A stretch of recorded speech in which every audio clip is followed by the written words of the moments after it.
Hey, how you doing there again, folks? Speaking, of course, Brandon Wenzel. Come back at you, another offering off my sampler platter.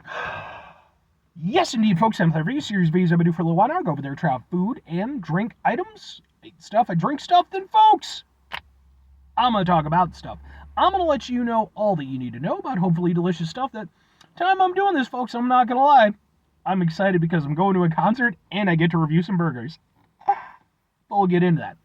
Folks, it's super simple format. I'm going to go over there, I'm going to try out food and or drink items for you. Whilst I'm doing so, I'm going to yammer around about it for a bit. Whilst I'm doing all that, I'm inside my truck, and whilst I'm doing all that, folks, yeah, I'm wearing a super cool shirt. Folks, when I wear super cool shirts, I always like to highlight the super cool shirt. What super cool shirt am I wearing today, folks? Well, it happens to be my nerve pitch shirt with cat hair included. That's the thing nobody tells you about when you get a cat, is that your life will become cat hair, just in all things.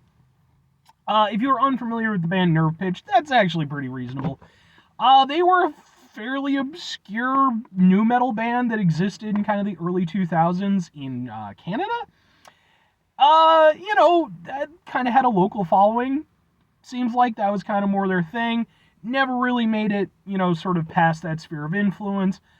But they kind of became an internet oddity for the past few years or so when people started kind of going back to nu metal and kind of getting into it again. And people started to realize that there were a couple of their songs that were on their album, their only album that they did, that weren't available online. This kind of led to like a manhunt thing, trying to find it, song hunt thing. Was it lost media? Were they going to get Wang involved? How are they going to do this whole thing? Thankfully, one of the members actually had a copy of the CD and just uploaded it eventually. So, it is actually completely available online now. It's, free to download and all that stuff. I just thought that was super cool. I ended up really liking them, and I got this shirt made. But anyway, what am I trying for you today, folks? What are we doing here? Well, like I said, I am going to a concert, and I happen to be out in Joliet, Illinois. So, I'm stopping off at a place called... Boom! It's this! Yeah, it didn't get. It's called Hamburgerseria. That's what I'm going with. Hamburgerseria. Hamburgerseria. Yeah, something like that, man. What would this being a burger review? It's going to end up on my Burgers for Days playlist, because that's playlist for just burgers. It's also going to end up on my Eating Out Illinois playlist, because this is a local Illinois spot. So, what burger am I trying first, folks? Well, it happens to be boom! Their normal cheeseburger, because I feel like that's appropriate. Start off with something simple and basic. This is a quarter pound. They offer in quarter pound and half pound. I think it was about $8, which ain't actually half bad at all these days. And it's just the basic, just lettuce, tomato, and onion. And I got it cooked medium rare, hopefully. So let's go ahead, get a thing for the thing. Ha ha ha ha ha ha! It looks pretty sexy. Yeah, okay. So,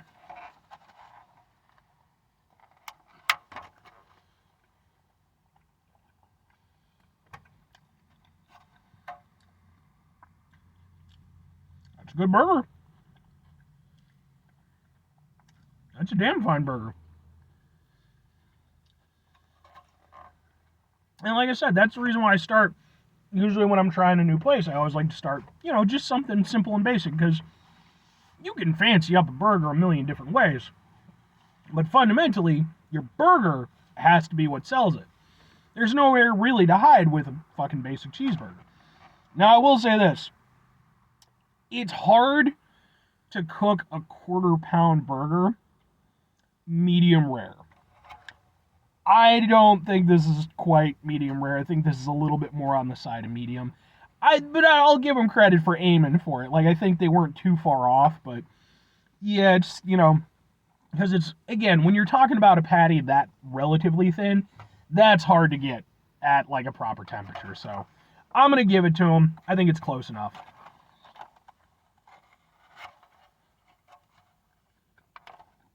It's good. Burger itself is nice and flavorful. You got tasty American cheese doing what tasty American cheese does, which is be awesome. by the way, for all you folks out there who don't like American cheese. Again, I'm not saying on everything. Certain things like a fucking burger, come on now. All the veg is nice and fresh. Even though I'm not a big onion guy, you know, something like this, I can get along with it well enough.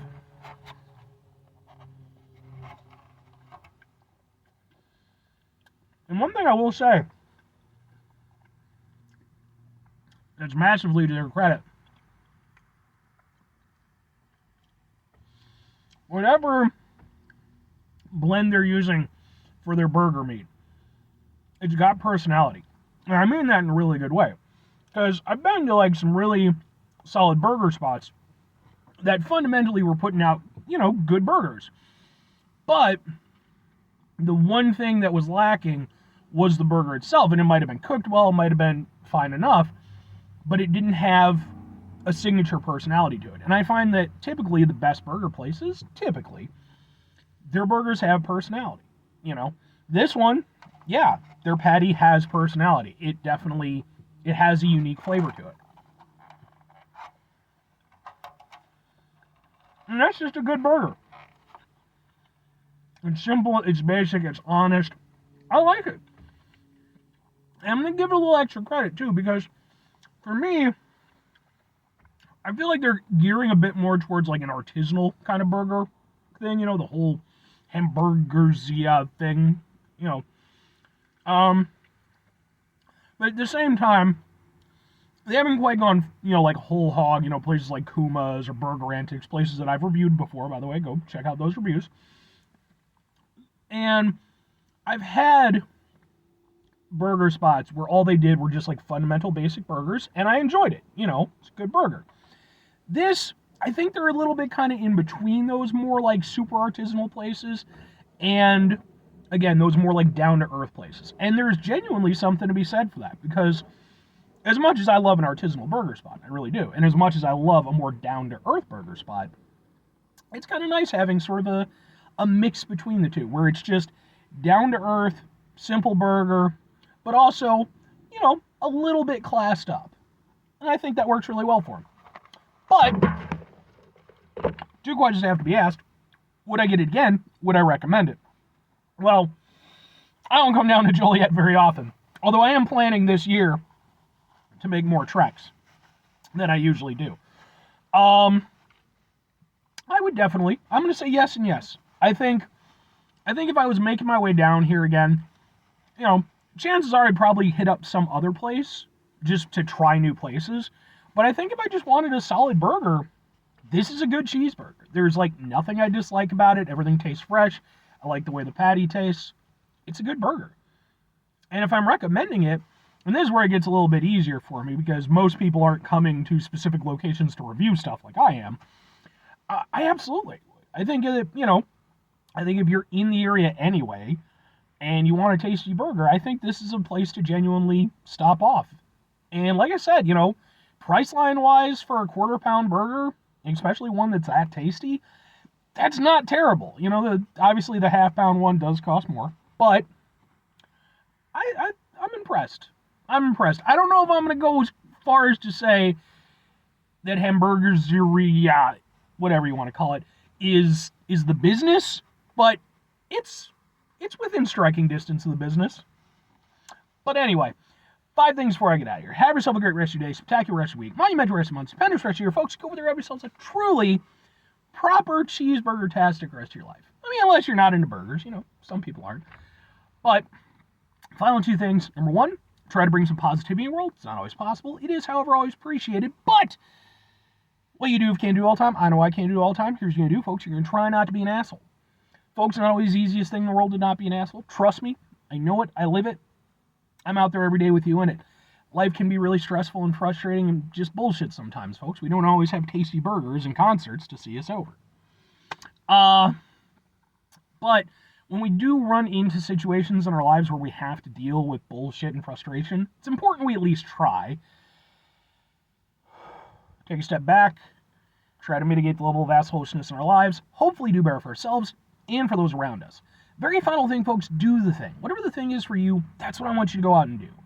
Folks, I just wanted to mention real quick, by the way, I mentioned this, I always try to mention it whenever I wear these bracelets. This is a bracelet that is made by a friend of mine named China McCoy. He is a stuntman, actor, comic book creator, just absolute renaissance man. Always working, always doing incredibly cool stuff. He makes these. And if you happen to be interested, and I have had a couple of people over the years who were, interested in them, hit me up in the comments. I will go over there. I will send you a link to the Instagram profile and all that stuff. If you have any issues with that, hit me up again. Maybe I can contact him directly, but I like to plug him. He's a good dude. But hopefully your thing is, having a life filled with good people of your own who you want to help and support, because I feel like that's super important. But anyway, bye.